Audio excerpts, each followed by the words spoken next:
And here we have it. The Attenborough pistonus.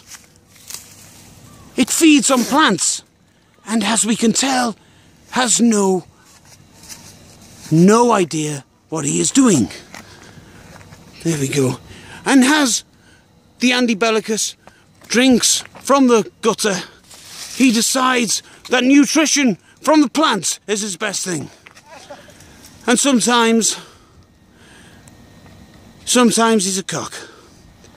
But sometimes he can be very idiot. Yeah, he can also be like that. And as we walk across the road, Andy continues to be what is known as a bellend. Sometimes these type of people live in towns and cities. This one, however, is resided on the outskirts of town. What a cock.